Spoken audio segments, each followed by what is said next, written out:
Accepted this, और इसके बाद उन्होंने क्या किया, उन्होंने ये स्टेप लिया, he wrote letters to various kings to organize a confederacy of Indian states to fight the British। इन्होंने क्या किया, कुछ खत लिखे इंडियन किंग्स को, जिसमें उन्होंने क्या कहा, उन्होंने ये डिसाइड किया, एक रिक्वेस्ट की उनसे कि हम क्या करते हैं, ग्रुप फॉर्म करते हैं जो क्या करेगा, फाइट करेगा अगेंस्ट द ब्रिटिशर्स।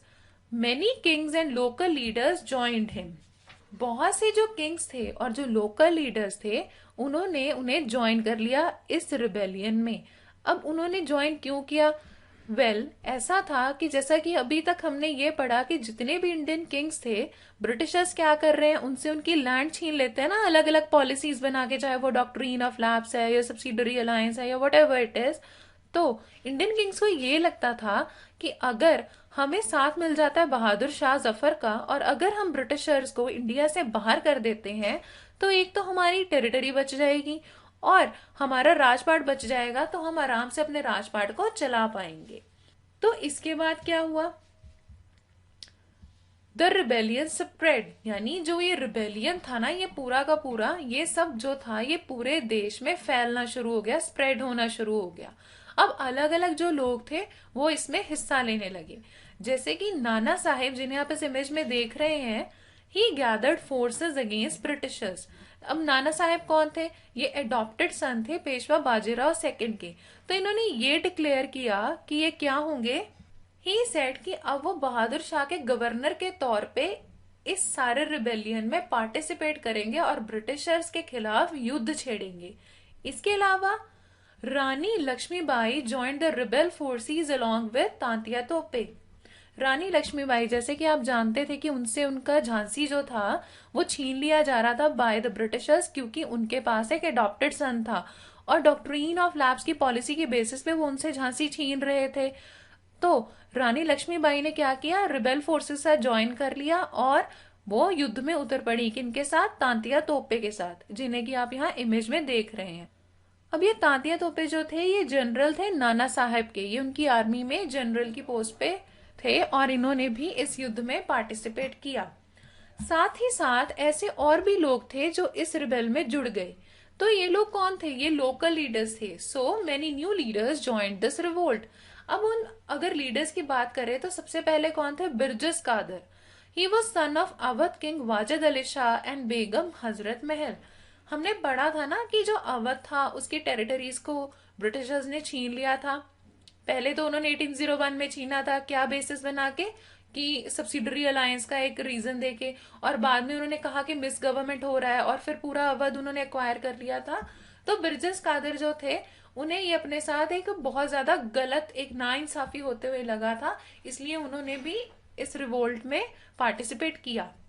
उनके बाद रानी अवंतीबाई लोधी ऑफ रामगढ़ जो थी, इन्होंने क्या किया था, इन्होंने भी रिवोल्ट में हिस्सा लिया। उसके लिए उन्होंने करीब 4000 उनके पास सोल्जर्स थे और इन सोल्जर्स के साथ उन्होंने युद्ध में पार्टिसिपेट किया था। एंड इनके अलावा बख्त खान जो कि एक सोल्जर थे, और ये कहाँ के रहने वाले थे, ही वॉज फ्रॉम बरेली। इन्होंने भी अपना एक ग्रुप इकट्ठा किया और इन्होंने भी युद्ध छेड़ दिया ब्रिटिशर्स के against. Not only this, Kunwar Singh, जिन्हें कि आप यहाँ इस इमेज में देख रहे हैं, कुंवर सिंह कहाँ के रहने वाले थे, ही वॉज फ्रॉम बिहार।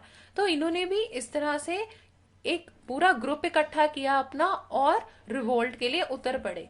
तो अब तक हमने ये समझ लिया कि जो ये मेजर रिवोल्ट शुरू हुआ था, ये म्यूटिनी से शुरू हुआ था। इसमें सबसे पहले तो कौन आए थे, सबसे पहले आए थे सिपॉयज। सिपॉयज को फिर किन्होंने ज्वाइन किया, किंग्स ने, और साथ ही उनको ज्वाइन किया किसने, लोकल लीडर्स ने। तो अब जब ये एक बहुत बड़ा युद्ध छिड़ गया, तो उसकी वजह से क्या हुआ, ब्रिटिशर्स जो थे उन्हें बहुत ज्यादा दिक्कतें पेश आने लगी।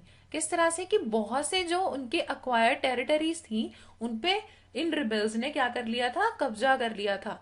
तो अब ब्रिटिशर्स ने सोचा कि वो एक स्ट्रॉन्ग फाइट लड़ेंगे, किनके अगेंस्ट, इन रिबेल्स के अगेंस्ट।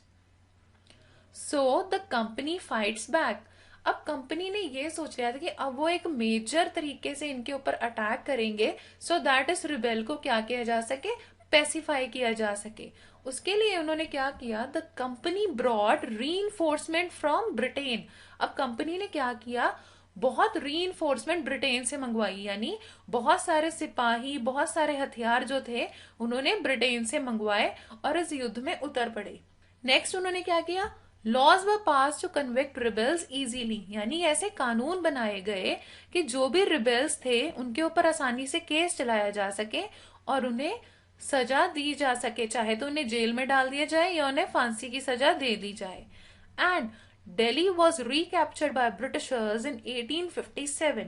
अब हुआ ये कि 1857 में ब्रिटिशर्स के हाथ ये कामयाबी लगी कि उन्होंने दिल्ली, जो कि रिवोल्ट के दौरान रिबेल्स ने कैप्चर कर ली थी, उसे वो दोबारा रिकैप्चर कर पाए, यानी हासिल कर पाए। और जब उन्होंने दिल्ली को रिकैप्चर कर लिया तो उसके बाद उन्होंने क्या स्टेप लिया?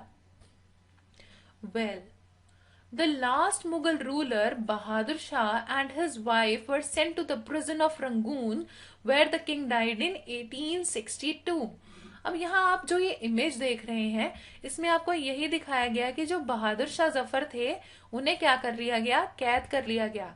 ब्रिटिशर्स ने उन्हें और जो उनकी वाइफ थी, उनकी वाइफ का नाम था बेगम जीनत महल, इन्हें क्या किया, इन्हें रंगून में जेल में डाल दिया। और रंगून की ही जेल में क्या हुआ, इनकी 1862 में डेथ हो गई। तो जो हमारे लास्ट मुगल रूलर थे ना, बहादुर शाह जफर, फाइनली 1862 में इनकी डेथ हो गई एक जेल के अंदर। अब इसके बाद क्या हुआ, इसके बाद जिस तरह से कि जो हमारे बहादुर शाह जफर थे उनका जो फेट था वो क्या हुआ था, उनकी फाइनली डेथ हुई थी ना, इस तरह से जो हमारे अलग अलग लीडर्स थे इनके साथ भी कुछ इसी तरह का फेट हुआ। जैसे कि जो रानी लक्ष्मीबाई थी वॉज किल्ड इन 1858। जब उनके साथ युद्ध लड़ा जा रहा था तो युद्ध में, झांसी के युद्ध में 1858 में रानी लक्ष्मीबाई जो थी उनकी डेथ हो गई। एंड अगर हम तांतिया तोपे की बात करें तो तांतिया तोपे शुरू में तो एस्केप ऑफ हो गए थे।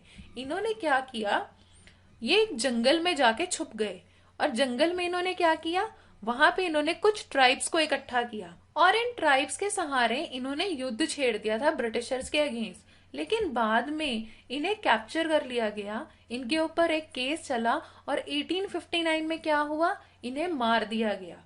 क्योंकि कंपनी ने क्या किया था, जो तांतिया तोपे थे उनके खिलाफ केस बना दिया था और फाइनली उनको 1859 में क्या किया गया, उन्हें मार दिया गया। इसी तरह से जो और भी किंग्स थे या छोटे मोटे लीडर्स थे जिन्होंने रिवोल्ट में पार्टिसिपेट किया था, उनके खिलाफ ब्रिटिशर्स ने क्या किया, ब्रिटिशर्स ने उनके ऊपर केस चलाए एंड बाद में ज्यादातर जो लोग थे उनको डेथ सेंटेंस ही मिला।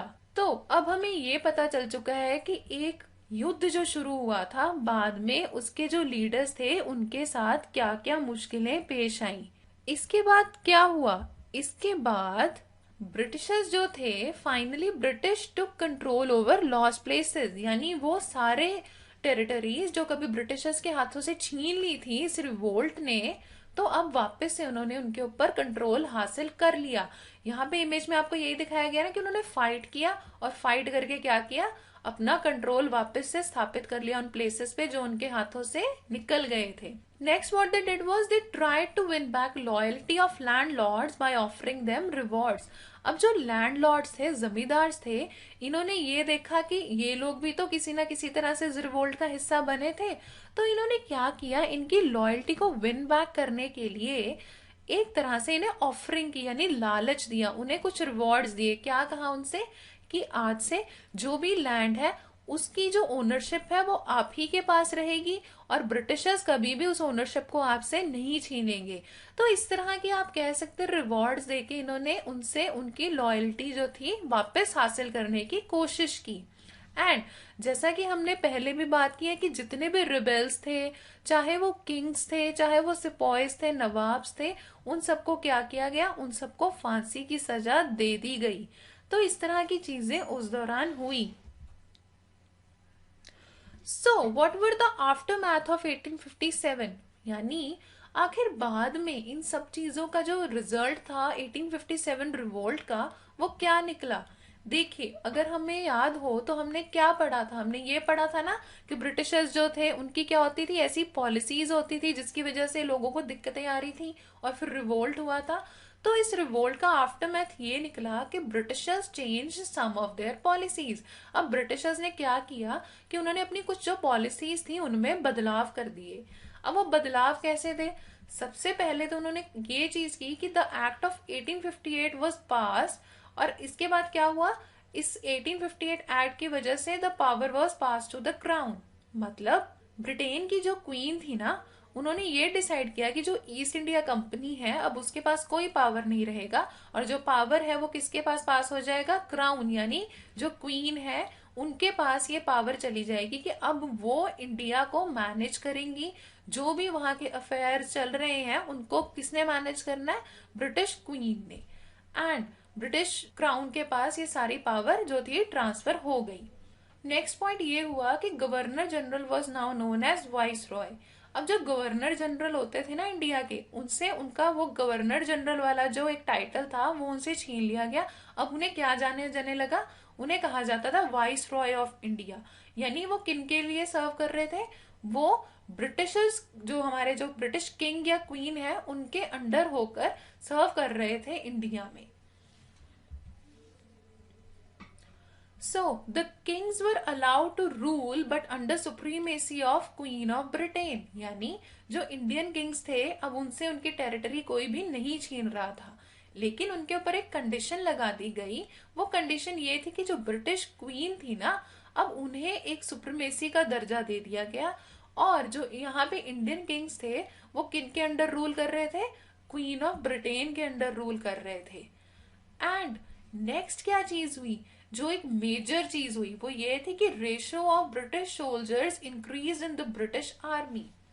अब देखिए, अगर आपको याद हो, हमने अपने प्रीवियस चैप्टर्स में ये पढ़ा था ना कि जो इंडियन सोल्जर्स थे वो ब्रिटिश आर्मी के लिए सर्व कर रहे थे, लेकिन क्योंकि उनके रिलीजियस सेंटिमेंट्स हर्ट हो रहे थे और उन्हें बहुत लो सैलरीज मिल रही थी और भी सारी परेशानियां थी, इस वजह से उन्होंने क्या कर दिया था? रिबेल कर दिया था। तो अब ब्रिटिशर्स को ये लगा कि ब्रिटिश आर्मी में जो इंडियन सोल्जर्स हैं इनकी रेशो को कर दो थोड़ा कम, और क्या करो, ब्रिटिशर्स जो हैं इन्हीं को लेके आओ अपनी आर्मी में और इनकी रेशो को बढ़ा दिया जाना चाहिए। सो दैट अगर ब्रिटिशर्स ही ज्यादा सर्व कर रहे होंगे ब्रिटिश आर्मी के लिए तो उनके ज्यादा कोई इश्यूज भी नहीं होंगे और वो रिबेल भी नहीं करेंगे। नेक्स्ट क्या स्टेप लिया गया? 6 गुरखास and Pathans were preferred for the army. यानी सिख, गुरखास और जो पठान्स थे इन्हें ज्यादा प्रेफरेंस मिली ब्रिटिश आर्मी में काम करवाने के लिए। ऐसा क्यों हुआ? वेल, ऐसा इसलिए हुआ क्योंकि जो ब्रिटिशर्स थे उन्हें लगता था कि ऐसे सोल्जर जो किन जगहों से बिलोंग करते थे, बिहार से, अवध से या सेंट्रल इंडिया से, अब इन लोगों को कम से कम रिक्रूट करना चाहिए, क्योंकि उनका मानना था कि यही वो लोग थे जिन्होंने इस मेजर जो म्यूटिनी हुई थी उसको शुरू किया था।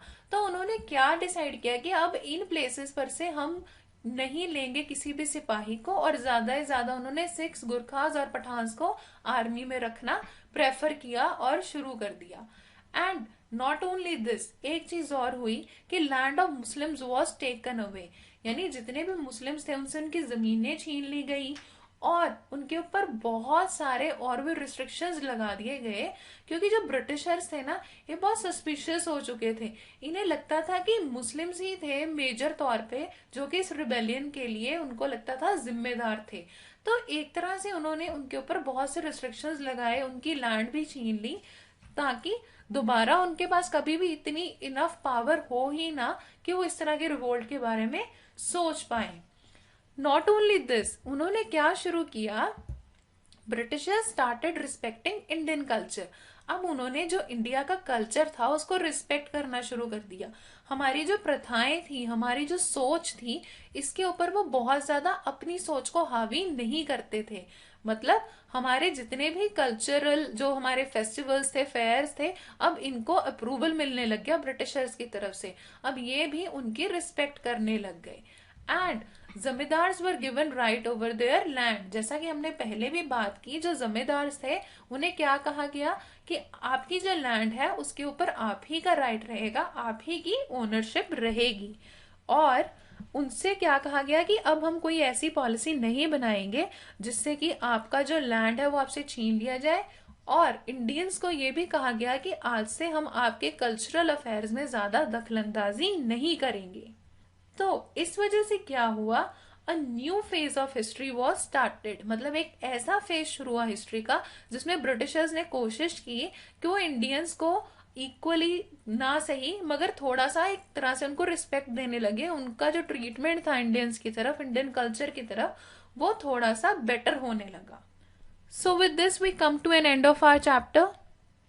Thank you for watching. For more such videos, subscribe to Success Series Education.